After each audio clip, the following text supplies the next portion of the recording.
Boa noite a todos os nossos irmãos do Centro Espírita Caminhando para Jesus, aos internautas que nos assistem, sejam bem-vindos para mais uma noite de estudos da doutrina consoladora. Hoje nós teremos o prazer de receber Luiz Lira, um amigo da Casa dos Humildes, que está vindo aqui pela primeira vez, e vai nos trazer um tema da maior relevância para que nós conheçamos quem foi Bezerra de Menezes. Ele falará sobre a biografia, obviamente com uma hora não vai esgotar, mas nos trará os fatos importantes dessa trajetória desse espírito de luz, que é uma referência na doutrina espírita brasileira, do espiritismo, né? Então, ele vai falar sobre o Bezerra de Menezes como médico, como militar e como médico dos pobres, como assim foi denominado. Mas para iniciar os trabalhos, vamos pedir ao nosso irmão Fernando Guimarães para que nos faça a prece inicial. Meus irmãos, meus amigos, boa noite a todos. Vamos levar o nosso pensamento a Deus, ao nosso Pai maior, a Jesus, nosso Mestre, que possamos sair daqui mais fortalecidos e quando aqui nós adentramos. Vamos orar pelos nossos irmãos que não puderam estar conosco nessa noite de hoje. Os irmãos que se encontram presos ao leito dos hospitais, dos abrigos, dos asilos, os irmãos abandonados nas ruas de todo o nosso Brasil, que não são poucos, não é? Então vamos elevar nosso pensamento em prol deles, pedir a Deus que Pai de infinita misericórdia abençoe a eles e abençoe a todos nós frequentadores dessa seara também. Né? Vamos orar ao Pai Nosso, agradecendo a Deus por estar aqui, porque é muito importante essa casa de oração de trabalho, para que possa nos guiar por toda a nossa vida, aqui na terra e também espiritual. Pai nosso que estás no céu, santificado seja o vosso nome, venha a nós o vosso reino, seja feita a vossa vontade, assim na terra como no céu. O pão nosso de cada dia dai-nos hoje, perdoai as nossas ofensas, assim como nós perdoamos a quem nos tem ofendido. Não nos deixeis, Senhor, cair em tentação, mas livrai-nos, Jesus, de todos os males, porque o teu reino é o poder e a glória para sempre, que assim seja. Amém. Devolvo a palavra ao nosso irmão Luiz, para que possa dar início ao nosso estudo nessa noite de hoje, com muita serenidade, com muita tranquilidade, em nome de Jesus e em nome de Deus. Assim seja. Então, dando início aos trabalhos, passamos a palavra para o nosso irmão Luiz Lira, dando as boas-vindas para ele, para a sua mensagem gratificante para todos nós. Muita paz. Boa noite a todos e a todas. Trazemos um abraço daqueles que fazem a Casa dos Humildes. E é muito bom estar numa casa espírita, né? Porque a primeira coisa que eu faço quando entro numa casa é o cheiro da casa. Estar numa casa espírita tem um cheiro de esperança, de renovação, de espiritualidade. E isso nos deixa bastante confortável. Casas abertas e as nossas mentes também têm que estar abertas. Nós vamos ter uma responsabilidade grande hoje de falar sobre o Dr. Bezerra de Menezes, mas do ponto de vista quando ele encarnado estava. Porque a gente faz algumas ideias em função do grande trabalho que ele faz como espírito espírita. Mas vamos ver como é a formação de um espírito como este no dia a dia, no teste do corpo físico, no teste da experiência terrena, num planeta ainda de quarta categoria. Então, somos o espírito dando os primeiros passos na percepção da espiritualidade. Então, vamos pedir para compartilhar. Nós já começamos vendo uma foto do Dr. Bezerra. Aliás, saiu uma biografia do Dr. Bezerra de 1.260 páginas, do nosso confrade Luciano Klein, o cearense, ex-presidente da Federação Espírita do Ceará, Foi uma pesquisa de 35 anos. Porque é algo comum, quando se vai trabalhar biografia, a gente acessa os que primeiro escreveram sobre aquela pessoa, né? Você não parte do nada. E, às vezes, as coisas são colocadas e há uma repetição. Então, tem em torno aí de umas 30 biografias sobre o Dr. Bezerra, não só livro, né? Mas essa realmente faz uma série de revisões de algumas informações e realmente, para quem quer compreender um pouco do Dr. Bezerra, acessará isto. E quem cansa de ler 1.200 e poucas páginas, o Bruno Tavares tem um blog. Às terças-feiras, ele faz uma entrevista com o Luciano Klein. E aí ele está contando parte por parte dessa experiência, dessa pesquisa, e a gente vai vendo esse desenrolar. Então, Dr. Bezerra de Menezes, aí no seu fardão típico da guarda, velha guarda nacional, é o homem do século XIX. E a gente vai ter que contextualizar o que é o século XIX, para a gente não entrar assim, falando sobre alguém sem ver o contexto do nosso país. Olha, eu falo demais, aí qualquer momento deu sinal. Viu? A gente aqui vai fazer um panorama, ele como médico, como militar, político, empresário, intelectual, espírita e espírita. Então, vamos dar uma carreirinha, porque a gente vai... Isso não é nada ainda comparado com a profundidade do Dr. Bezerra, quando encarnado, né? Vamos ver aqui o primeiro aspecto, o Brasil do século XIX. Então, um contexto histórico da nossa nacionalidade. O país vivia por uma aspiração de sair do estado de colônia. Então, temos tanto a Inconfidência Mineira, no final do século XVIII, quanto a Conjuração Baiana, já ensaiando uma ideia de libertação, muito espelhado do que ocorreu com a América do Norte, com os Estados Unidos. Então, na época, o Brasil era dividido em 3 partes. Não era uma região, não, 3 partes.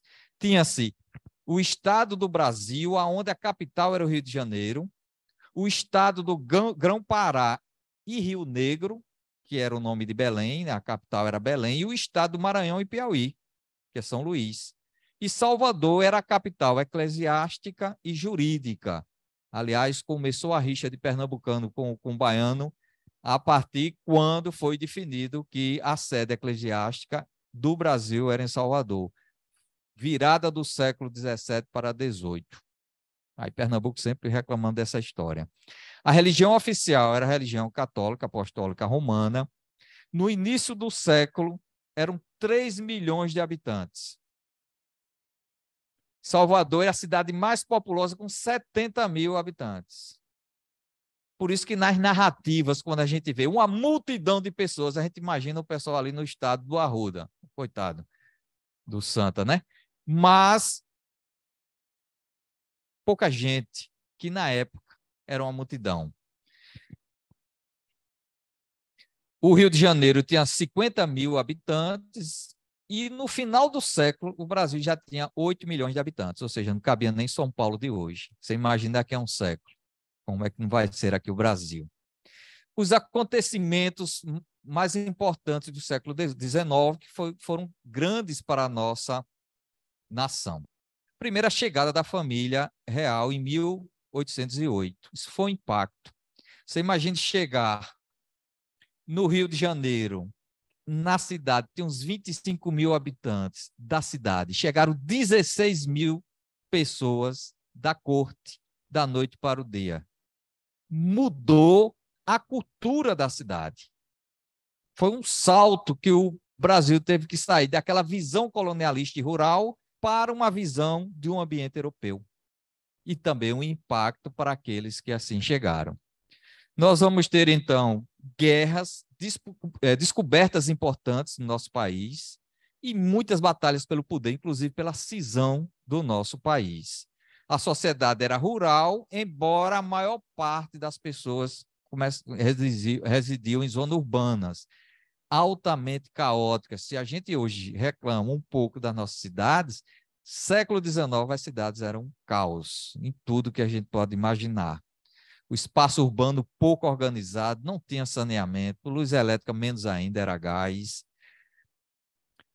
A economia do país era em cima da escravidão. Aliás, isso é um caso à parte no Brasil. Isso é algo para a gente meditar um pouco.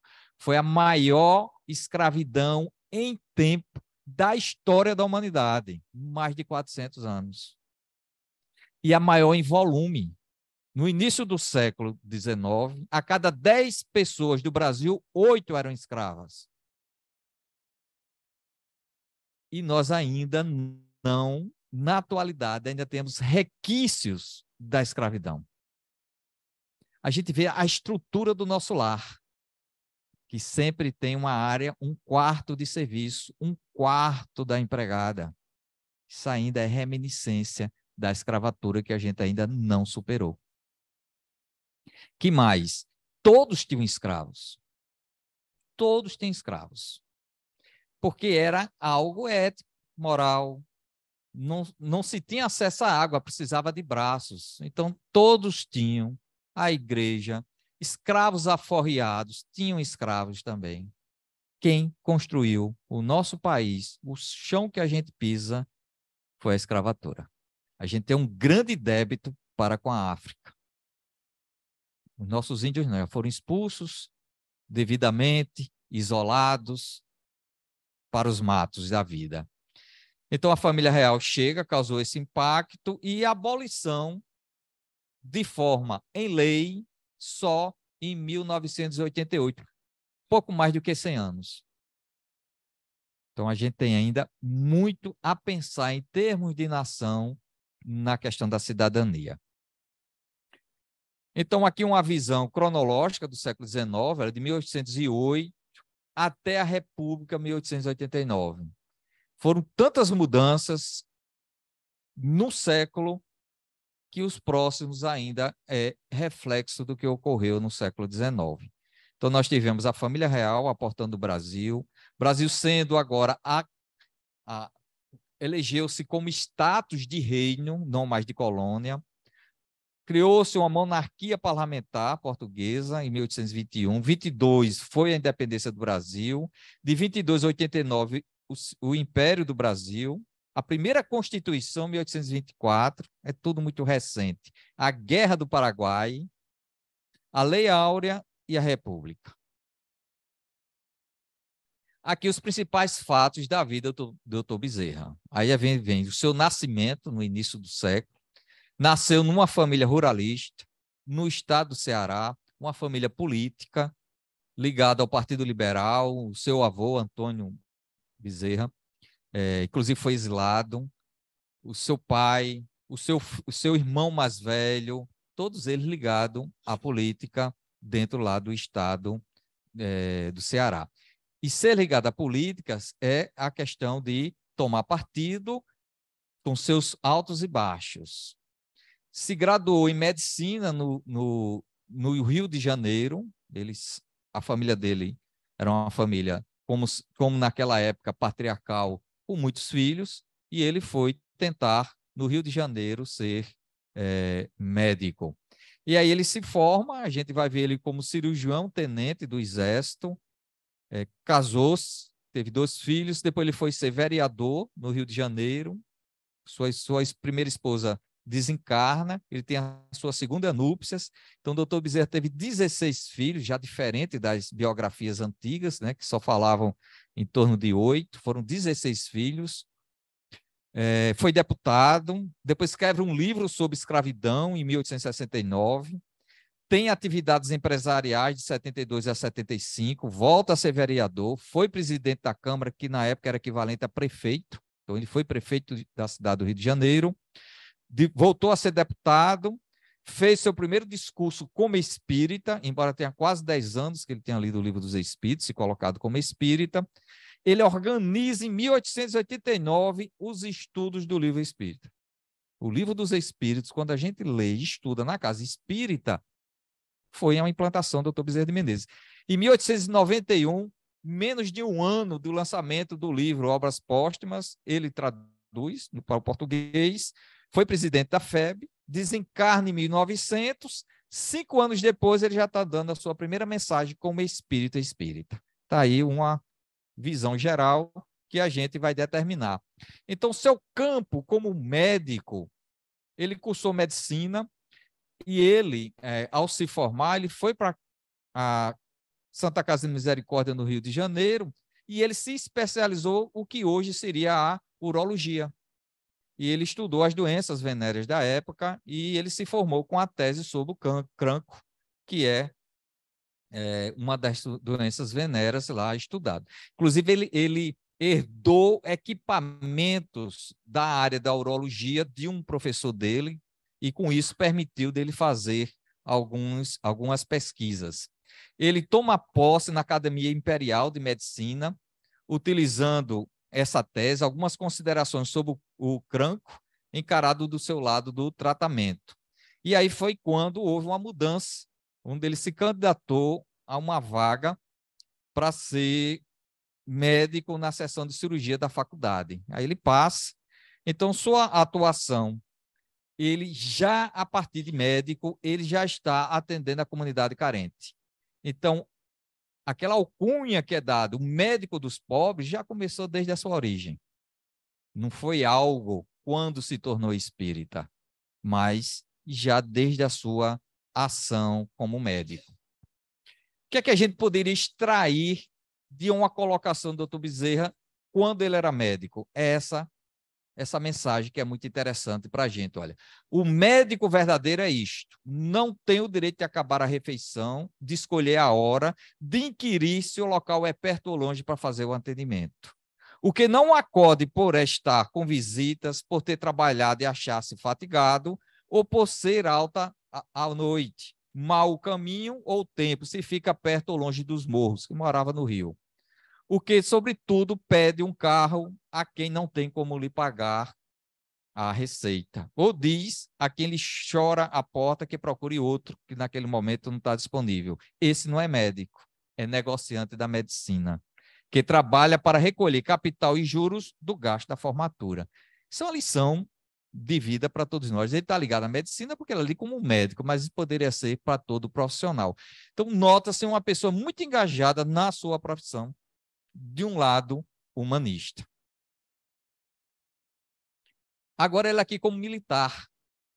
Ele faz parte do Corpo de Saúde do Exército Brasileiro, aliás, quase foi para a Guerra do Paraguai como médico, só não foi porque ele estava como político. Ele foi criado no Exército Brasileiro em 1856, o Corpo de Saúde, e o cirurgião principal de lá, né, o Dr. Manuel Feliciano, o convida para ele ser seu assistente. Então, ele é nomeado assistente do Exército, com o cargo de cirurgião-tenente, mas em 1861 ele pede exoneração do Exército. Por quê? Porque quando ele se candidata a vereador e ganha, a oposição começou a lhe acusar que ele estava acumulando cargo, nada diferente de hoje. Ele não poderia ser cirurgião do Exército e, ao mesmo tempo, vereador. E aqui ele teve que fazer a opção em caminhar pela carreira militar ou pela carreira política. E ele define pela carreira política, que o fora até praticamente desencarnar. E ele foi político.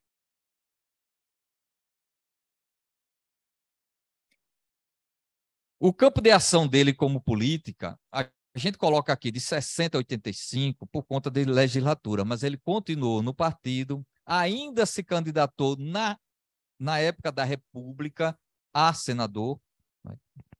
Então, de 60 a 68, ele foi vereador da cidade do Rio de Janeiro, atendendo ali a região de Santa Amaro e de alguns autos que lá estão. Depois ele foi ser deputado, uma legislatura. Aí a Câmara dos Deputados foi dissolvida em 1868 pelo imperador da época, Dom Pedro II. E Dr. Bezerra ele era do Partido Liberal, eram 2 partidos na época. Era o liberal e o conservador. Então, a família do Dr. Bezerra e ele sempre foi do Partido Liberal. E com isso, com vários discursos e de cobranças em relação ao imperador Dom Pedro II. Quando a gente lê os discursos do Dr. Bezerra, a gente fica muito interessante.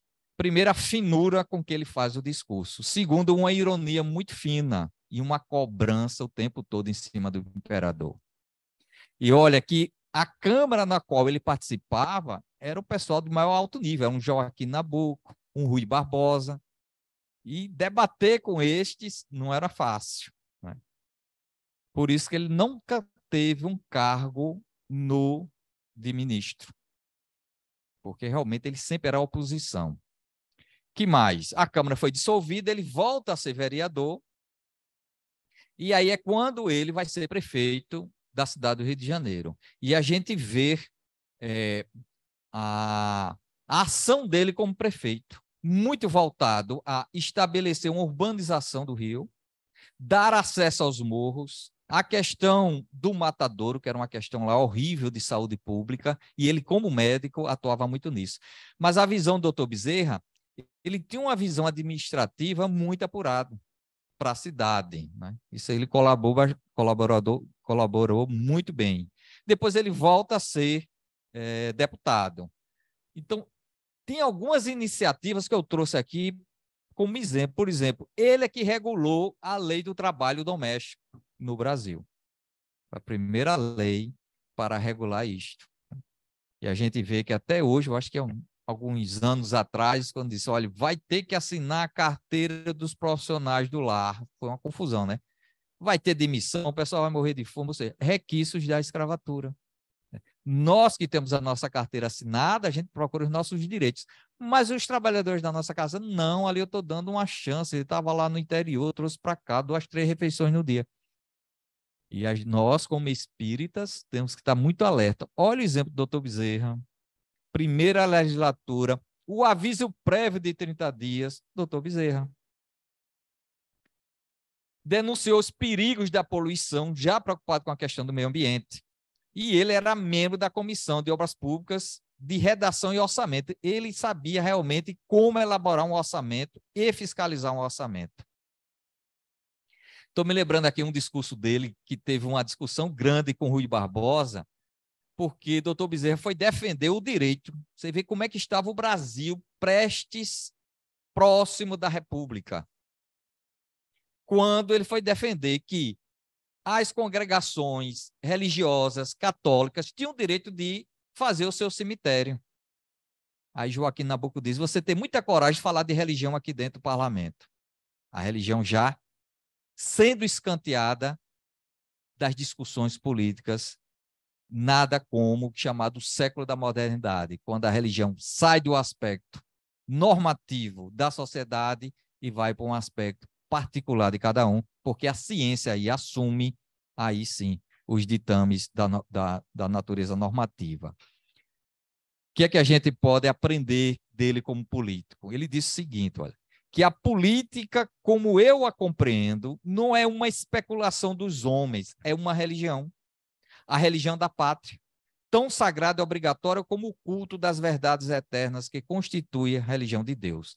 Ele é uma pessoa muito religiosa, não era muito católico praticante, mas o sentido de religião dele era muito forte. E o dever de servir ao outro, muito forte nele. Dr. Bezerra, ele tentou na área de empresário, já que ele tinha um tino administrativo muito, muito grande. Ele foi sócio fundador da Companhia da Estrada de Ferro Macaé Campos, são 2 cidades no Rio. Ele foi diretor da Companhia Arquitetônica de Vila Isabel, aonde ele participou da urbanização do bairro, quer dizer, um médico, mas com a visão de engenheiro, de construtor. Então, ele participou da elaboração e foi presidente da Companhia de Ferro Carril de São Cristóvão, que é aqueles bondes de contração animal. Mas não deu certo, né? Faliu. E a experiência dele. Mas ele deixou um exemplo para nós, para a questão de ser empresário. Ele colocou que o equilíbrio entre o progresso material, veja só, e o aperfeiçoamento moral constitui a verdadeira ordem social e é também a condição essencial a toda a nação. Isso nos faz refletir que, mesmo sem ter nenhuma ideia da doutrina espírita, que sempre fala do evolução intelecto-moral, ele já tenha nisso a percepção clara que a visão de empresário era o equilíbrio entre a questão moral, a questão da ética e do progresso material. E que isso deveria ser o quê? Constituir uma ordem social ligado ao desenvolvimento de toda uma nação. Então, essa presença de cidadão, isso é muito forte como exemplo para nós. Porque eu fico imaginando daqui a 100 anos como é que a gerações vão nos julgar. Nós, do ambiente da virada do século XX para o século XXI, que nós já estamos há 2 décadas.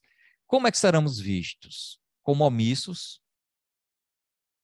Como calados diante das questões mais graves? Como hoje é quando a gente faz uma análise dos nossos bisavós do século XIX que tinham escravos.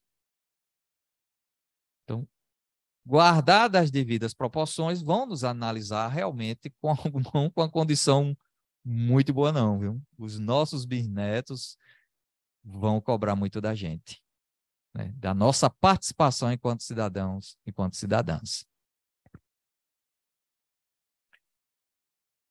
Na ação dele como intelectual. Então, ele se declarou abolicionista, e o abolicionismo, a discussão foi durante todo o século XIX, não foi próximo da Lei Áurea, se deu desde o início. Isso incomodava bastante alguns. E Dr. Bezerra, quando lançou seu primeiro livro, que é um ensaio é uma discussão, e ele publica essa discussão e dá uma solução.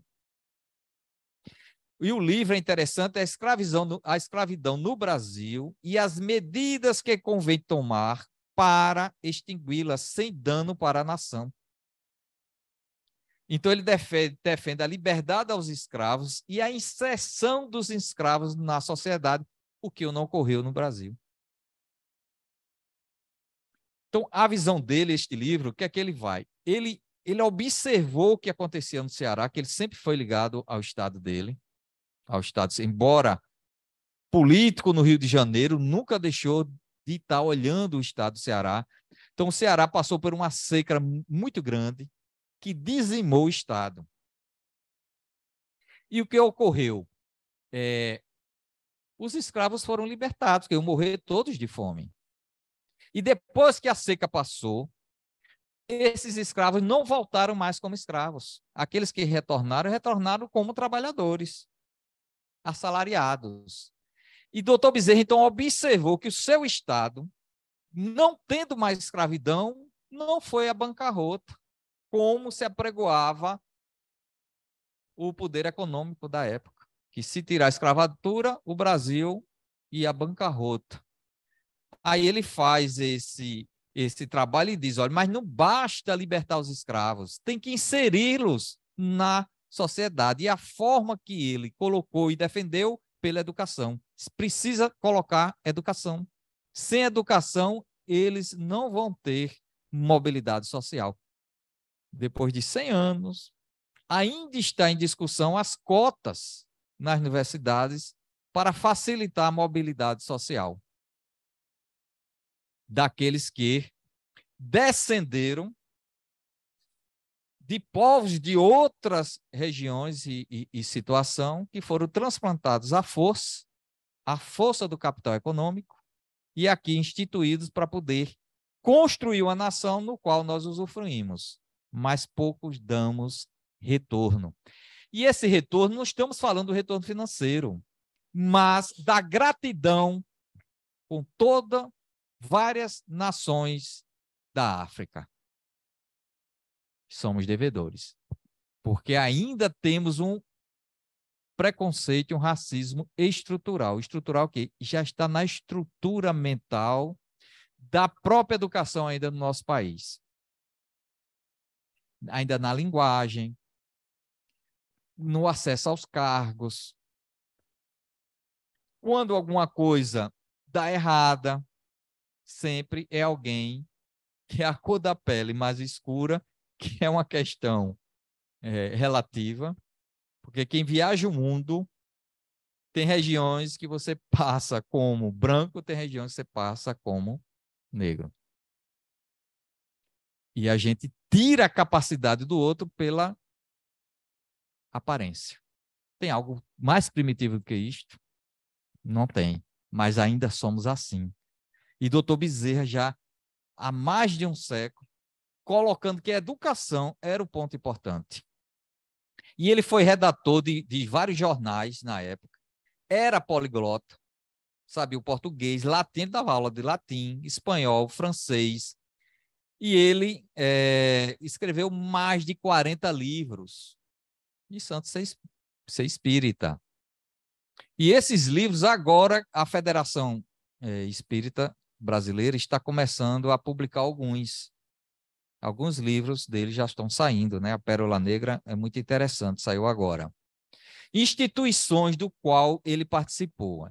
Academia Nacional de Medicina, Instituto Farmacêutico, ele foi um dos primeiros a incentivar a criação do curso de farmácia, que não tinha. Farmacêutico naquela época era médico, era uma especialidade do médico. E ele verificou que o medicamento poderia ter uma disciplina especial de farmácia para formar pessoas específicas em farmácia. Ele podia ser o patrono dos profissionais farmacêuticos. Ele foi da Sociedade de Geografia de Lisboa e os portugueses tinham o Dr. Bezerra tão em conta que este quadro tem uma pintura dele de corpo inteiro no Museu Nacional, lá no Rio de Janeiro, que foi uma cortesia da Sociedade Portuguesa, em benefício dele. Ele também foi da Sociedade Auxiliadora da Indústria Nacional, porque ele foi inventor. Foram descobertas agora 3 invenções do Dr. Bezerra. Ele tinha um laboratório em casa, onde ele fazia várias experiências. Da Sociedade de Físico-Química, da Sociedade de Propaganda de Belas Artes, da Beneficência Cearense e do Liceu de Artes e Ofícios do Rio de Janeiro, que era a melhor escola que se tinha no nosso país. E ele foi conselheiro lá. Então, ele, como intelectual, que ele disse, olha, fundo no seio da sociedade brasileira, tem penetrado as raízes malditas do cancro da escravidão. Legado funesto de tempos barbarescos, em que o próprio Aristóteles punha a filosofia a seu serviço, e os sábios, brahmanes, faziam o céu intervir em sua confirmação, ou seja, afirmando que a escravidão era algo natural. Essa lepra social, você veja o linguajar dele, né? Não pegava mole. Tem resistido a todas as revoluções salutares que constituirão o mundo segundo as leis do Cristo, segundo os princípios da Carta Universal do Cidadão, 1789. Então, isso são vários discursos do Dr. Bezerra, aonde ele honrava o Partido Liberal, que era um partido a favor da liberdade da escravidão, só que Dr. Bezerra dizia, tem que inserir o escravo na sociedade através da educação. Esse é o legado dele como intelectual. Ele colocou a intelectualidade dele a serviço dos nossos irmãos menos aquinhoados. Agora ele como espírita, né? A narrativa que Dr. Bezerra passou por muitos altos e baixos, principalmente com a desencarnação da sua primeira esposa. Né? Morreu rápido, teve só 2 filhos com ela. Depois ele casou com a sua cunhada, era uma meia-irmã da esposa dele. Isso era comum na época. As relações de casamento eram relações de família. Né? Então ele casa, ela é muito jovem, tem 15 anos de idade, tem 14 filhos com ela, e ele ainda adota uma filha. E aí descobriu-se agora, né, nessa pesquisa do Luciano Klein, 35 anos, né, procurando as coisas, encontra. Essa filha que ele adotou é filha do seu sogro com a escrava. Aí ele adota. para que ela... Então, é todo um processo realmente que, se Dr. Bezerra não fosse espírita, gera um exemplo para a gente, nesses vários campos. Então, ele faz a leitura em 1875, ele estava num estado de depressão muito grande, falecendo filhos, era nascendo e falecendo. Chegou um ano e até 3 filhos dele faleceram. E ele sentia, é uma pessoa muito ligada à família. Então, ele leu esse livro, mas ele faz adesão ao espiritismo em 1882. E só em 86 ele faz um discurso no salão da chamada Velha Guarda Nacional, porque ele era com a patente do Exército, depois ele assumiu o cargo também da Guarda Nacional, que era uma guarda de honra para aquelas pessoas que tinham uma relevância ao país, e ele marca uma reunião, era uma palestra que a FEB organizou, várias palestras, e nesta ele faz a declaração que é espírita. Isso cria um impacto que viam nele, primeiro, um político. O doutor Bezerra era visto no nosso país como um político, mais ligado à Igreja Católica como a oficial, né? Então, aquilo criou um rompimento de tal forma que a gente tem um documento, que é um documento chave para nós espíritas ler e reler, que é quando o seu irmão mais velho, que é o patriarca agora da família, sabe da sua conversão ao espiritismo e faz uma carta para ele dizendo que, em resumo, que para o irmão, Dr. Bezerra morreu. Não fazia mais parte da família. E aquilo foi um impacto do Dr. Bezerra, e Dr. Bezerra faz uma carta ao irmão. E essa carta a FEB publicou, que é Carta do Dr. Bezerra de Menezes, que é um documento importante, porque lá, além dele afirmar-se como espírita, ele dá a diretriz do movimento espírita, que até hoje seguimos. Queira alguns gostem ou não. 3 diretrizes Dr. Bezerra deixou para o movimento espírita. Primeiro, seu viés assistencialista, da assistência social. Sempre trabalhou nessa área e incentivava as instituições ao trabalho da assistência social. Segundo, a mediunidade voltada à cura. E ele, como médico, receitava, passava remédio homeopatas, porque os primeiros espíritas eram homeopatas, positivistas, pessoas chamadas livre-pensadores e alguns católicos, que era a época. E Dr. Bezerra colocou esse viés. E o terceiro ponto, o estudo. O estudo do Livro dos Espíritos, o estudo do Evangelho segundo o Espiritismo, e ele formou a primeira livraria espírita do Brasil. E é isso quando a gente olha aqui a Casa Espírita. Aqui conversando com o nosso xará, Dr. Luiz, aí a gente vê a biblioteca, aí vemos a livraria, aí vemos as reuniões de tratamento, e vemos o trabalho social. Então, veja que impacto que esta pessoa de muita energia, é porque eu estou reduzindo aqui os discursos que o doutor Freitas Nobres, deputado Freitas Nobres, ele publicou um livro com alguns discursos do Dr. Bezerra, de diversas épocas.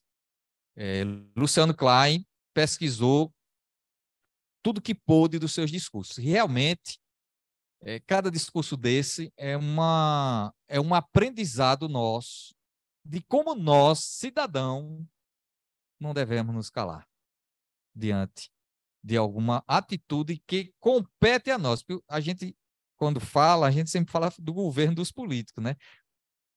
Mas é da nossa participação enquanto cidadão e cidadãs brasileiras.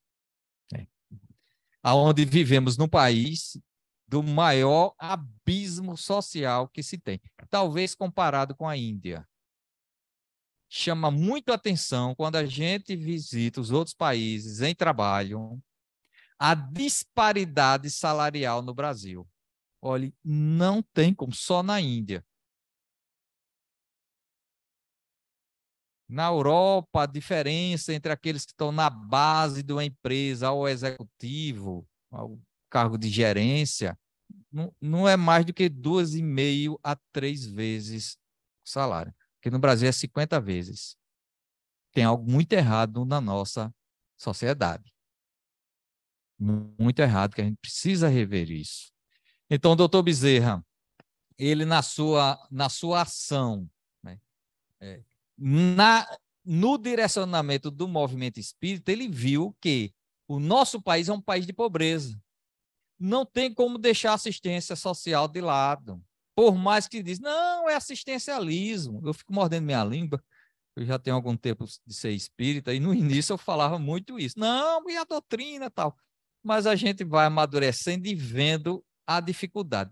Eu tive uma oportunidade, tenho um filho que reside no Canadá, aí eu fui lá e fui no centro, só tem 8 centros espíritas no Canadá inteiro, 8. Aí eu fui em um. Cheguei lá, só tinha pernambucano. Montreal. Vai ver que é o mesmo filho. 3 centros de Montreal. Eu fui em um. Quando cheguei lá, o pessoal do Antônio de Pádua, que quando saíram daqui, montaram o centro lá, tem um bocado de pernambucano e alguns do Canadá. Aí eu disse, como é o trabalho aqui? O trabalho aqui é palestra, quando a gente consegue, quando não, aqui, ó, YouTube, pegando palestra do Brasil, mas também tem palestra em francês e inglês. E o trabalho, sei lá, assistencialismo não tem aqui. O nosso assistencialismo aqui é ouvir o outro, porque aqui o problema é isolamento. As relações sociais, as pessoas não se relacionam como a gente. Isso é um benefício da nossa sociedade. Então tem que conversar, ouvir o outro, é depressão, é sentimento de suicídio, é fazer prece e vibração. É a campanha do Quilos dele, é fazer prece e vibração na rua, porque com a imigração ficou muito forte, algumas dificuldades. Mas assim, quem não trabalha tem um salário mínimo lá de $1.200 canadenses. Ou seja, dá para viver, não morre de fome. Mas alguns outros problemas também lá existem, principalmente ligados à droga e alcoolismo. Embora lá é liberado portar maconha e fumar, você senta na porta da igreja, fuma maconha, o policial ao seu lado para ninguém lhe incomodar. Agora, se beber um gole de cerveja na rua, é preso na hora. Não pode beber em público, só dentro do bar ou na residência. Interessante, né? Cada sociedade com as suas questões. Então, vamos ver que Dr. Bezerra, então, assume a Federação Espírita no final do século, já próximo da sua desencarnação, passou 5 anos e deixou esse legado para a gente. O que é que a gente enxerga na obra dele? Ele introduz o estudo do Livro dos Espíritos, funda a primeira livraria espírita no nosso país, vinculou o Grupo Ismael, que foi a base da FEB, a assistência aos necessitados, e olha a quantidade de livros que ele escreve como espírita. E ainda mais, a loucura sobre o novo prisma é um trabalho considerado científico, onde ele faz a análise da loucura e da obsessão. Muito interessante. Ele publica no principal jornal do país, chamado O País, com o pseudônimo de Max, uma coluna sobre a visão espírita dos fatos. E depois a FEB não. Foi publicado 4 volumes desses artigos, que é um verdadeiro aprendizado, estudo filosófico do espiritismo. O que é que ele diz, então? Aí ele é considerado o Kardec brasileiro. Isso tem uma ligação interessante. Olha. Pensando assim, abri o Livro dos Espíritos, e prendi-me a ele, como acontecera com a Bíblia, porque ele estava lendo muita Bíblia, porque ele estava no processo depressivo. Lia, mas não encontrava nada que fosse novo para meu espírito, o Livro dos Espíritos. Entretanto, tudo aquilo era novo para mim. E já tinha lido ou ouvido tudo que se achava no Livro dos Espíritos. Isso quando ele teve o primeiro contato. Então, é o despertar. E é este despertar que a gente pega na palavra, em nós. Você veja, Dr. Bezerra não foi recente que ele se transformou espírita, já nos finalmente da existência física. Mas nós espíritas não temos idade. O nosso corpo é que tem prazo de validade. E a gente estava conversando aqui antes, não é? Quando a gente é jovem, os jovens, o corpo é aquele cavalinho que a gente monta e vai explorando, né? Aguenta qualquer desaforo porque se recupera rápido. Depois de uma certa idade, a gente já tem que encarar nosso corpo de forma diferente, como um equipamento divino que nós temos que tomar conta. E vamos prestar conta. Vamos ao médico, o médico ou a médica passou uma receita e uma prescrição médica. A gente, isso para lá. Isso nós vamos dar conta. Porque se isso abrevia a nossa existência, vamos dar conta. Então, a nossa responsabilidade com o tempo de existência não é só do Papai do Céu, não é nosso. De levá-lo, é feito vela de 7º dia. Tem que queimar até o fim. E temos que tomar conta. Se a gente usou a nossa juventude, a nossa madureza, o corpo como se fosse algo nosso, em determinado momento a gente disse, opa, daqui para frente eu tenho que cuidar. E muito. Para aqueles que já despertam cedo, melhor ainda. Porque o tempo de existência, realmente, só ao Pai é que cabe. Mas queimá-lo antes, cabe a gente. E essa responsabilidade é grande. Medicina é uma ciência divina. Não precisa vir a orientação dos espíritos para a gente ter responsabilidade com a nossa existência física. E o corpo fala para a gente. A gente que não quer ouvi-lo, né? Fala para a gente. Que mais? O campo de ação dele agora, como espírito, quando ele desencarna, numa situação terrível, nem dinheiro para enterrar tinha. Teve que fazer uma vaquinha. E a Federação Espírita foi que chegou junto. E não tinha como fazer uma doação. A família, então, doou o acervo do Dr. Bezerra Menezes, os escritos, que até hoje ainda está saindo o livro, Dr. Bezerra, inéditos. E aí, a Federação conseguiu, então, custear o enterro e ainda uma ajuda à viúva, que só, ele, como casou com ela muito cedo, ela só desencarnou em 1930, 30 anos depois dele. E ele teve filho, ele desencarnou, tinha filho com 9 anos de idade. Situação séria da família. E ele, 5 anos depois, começa a dar as suas primeiras comunicações, mostrando o trabalho dele agora ligado aos trabalhos do tratamento da desobsessão, que é através de médios como Chico Xavier, Divaldo Franco, Dona Ivone do Amaral, relatando o trabalho deste espírito no plano espiritual. E várias instituições o têm como patrono. A Casa dos Humildes o tem como patrono. Mas a gente não sabe sobre a existência dele. Como é que a gente tem um patrono e não tem uma visão de que foi esta pessoa quando encarnados? Porque como espírito, vamos lá, a nossa percepção amplia. Não estamos restritos a olhar com os olhos, a ouvir com o ouvido. Nossa percepção é integral. Não tem em cima e embaixo. Então a gente amplia, tem uma tomada de consciência, mas estudá-lo como encarnado, aí sim é bom. Porque está sob a injunção da matéria, sobre tudo aquilo das dificuldades que nós tivemos e como é que ele supera, colabora e tem uma vida realmente muito conturbada de altos e baixos. De falência, de perseguição, está sempre na oposição, político. Mas para enterrar, precisou fazer uma vaquinha. Que mais? O que é que a gente deve a ele?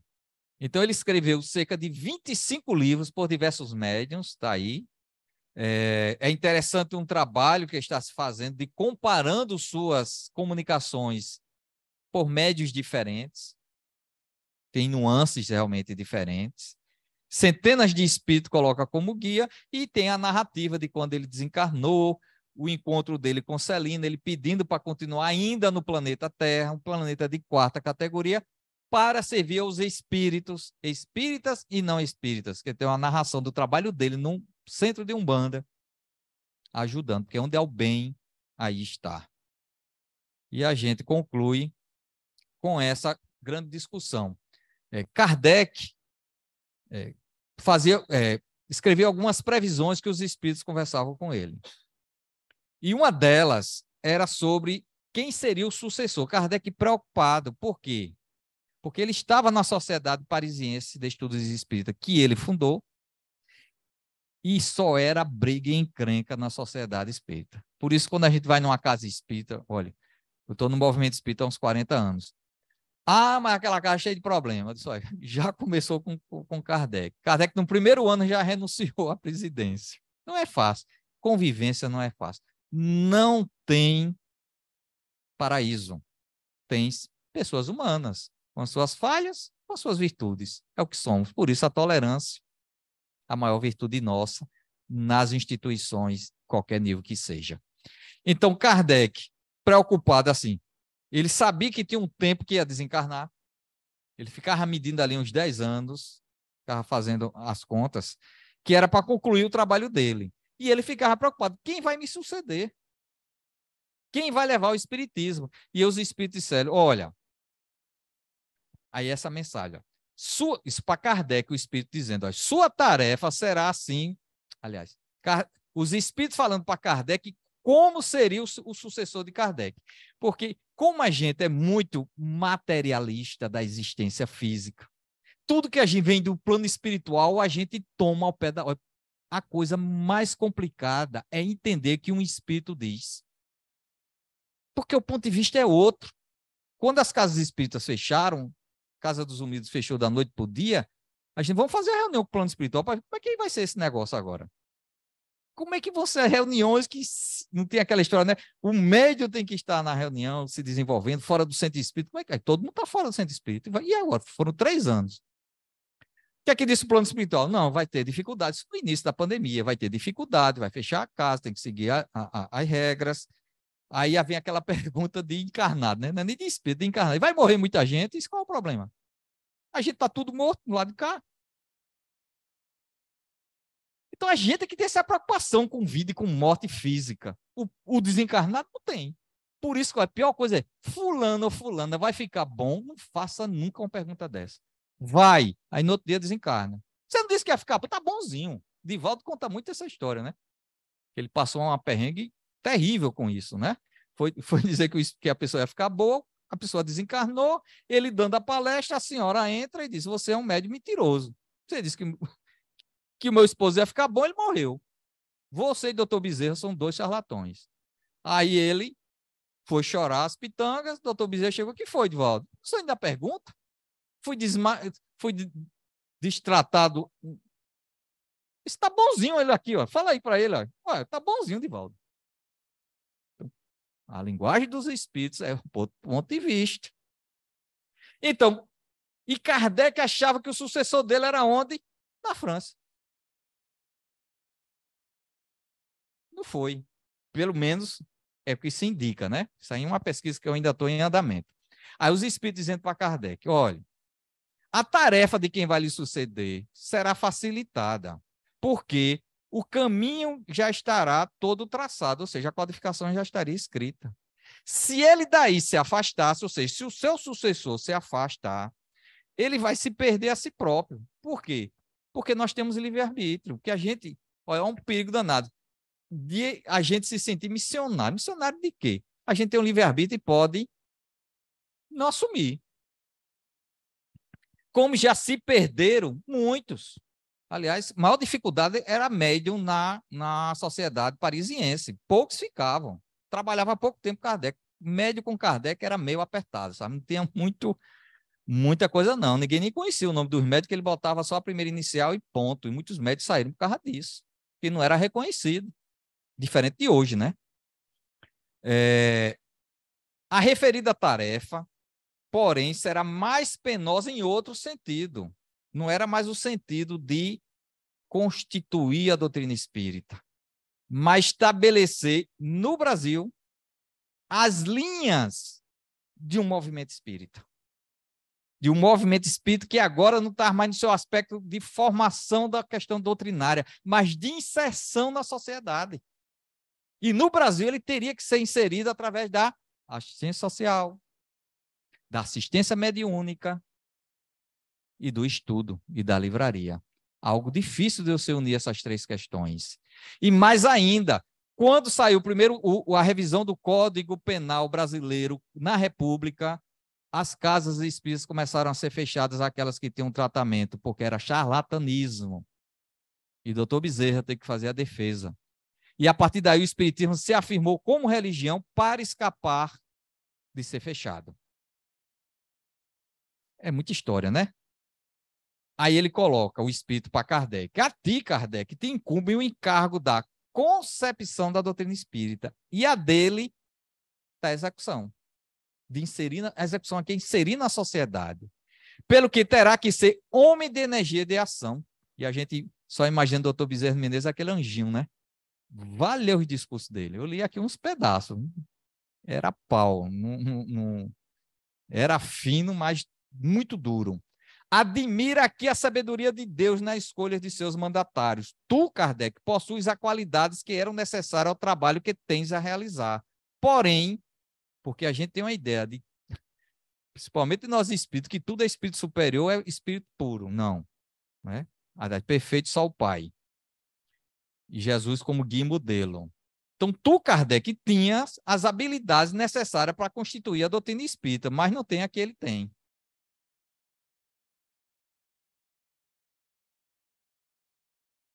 Porém, não possuis a que são necessárias ao teu sucessor. Tu precisas de calma e tranquilidade do escritor, que amadurece as ideias no silêncio da meditação. Ele não, é força de capitão.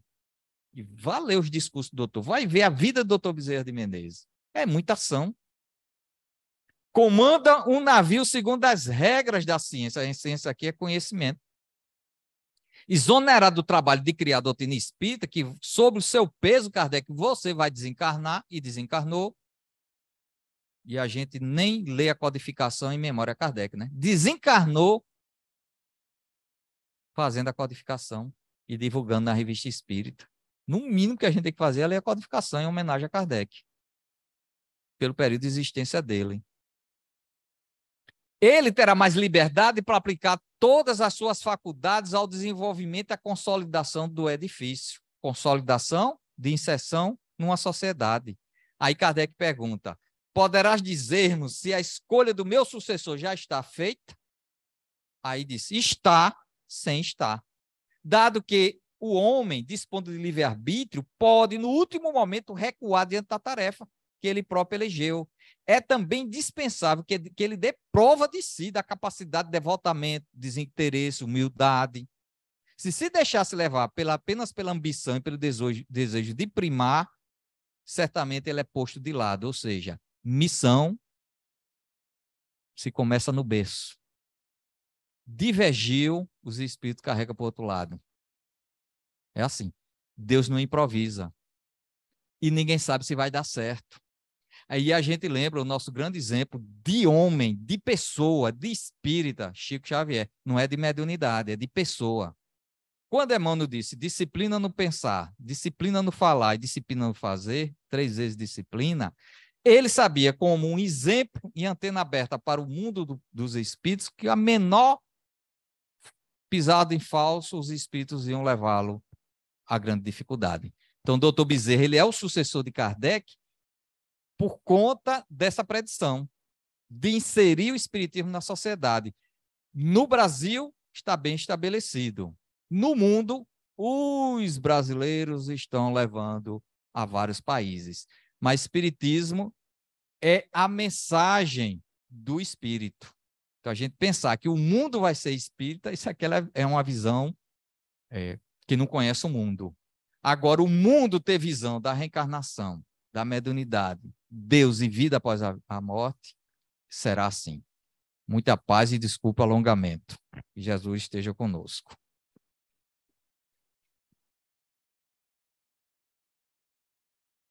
Obrigado. Obrigado, Luiz, pela viagem que fizemos no tempo. onde uma figura singular e plural como Bezerra de Menezes, singular por ser humilde, pela competência, e plural por tudo que ele fez como cidadão, como cristão, como espírita, até como político, ele honrou o cargo que exerceu.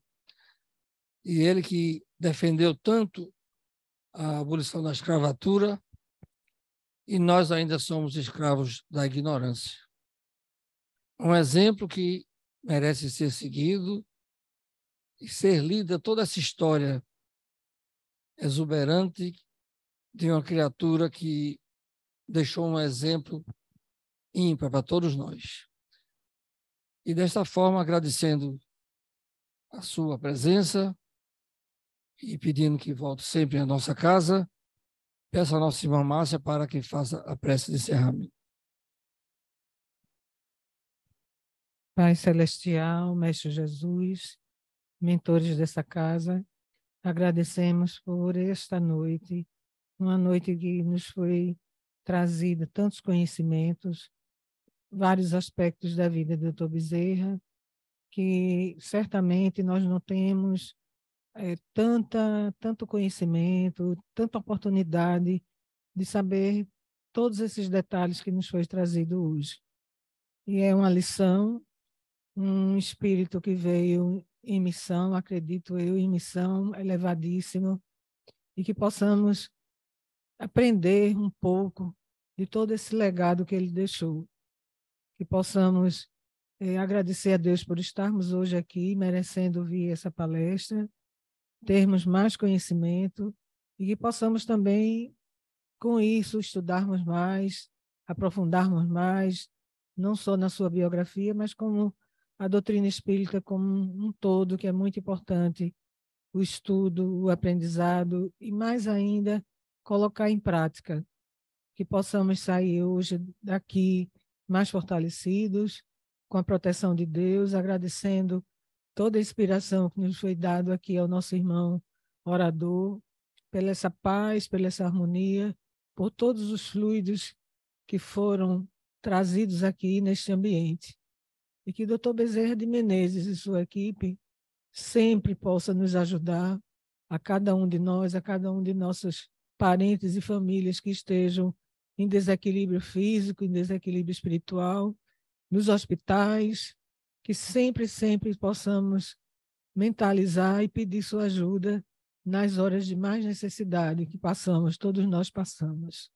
Agradecendo a Deus, encerramos essa primeira parte do trabalho, pedindo para que os nossos irmãos continuem concentrados para o passe, para a segunda etapa do trabalho, passando a palavra ao nosso irmão para encerrar essa primeira parte, em nome de Deus, que assim seja. Assim seja. Então, continuem harmonizados em prece para serem beneficiados com o passe. Paz para todos.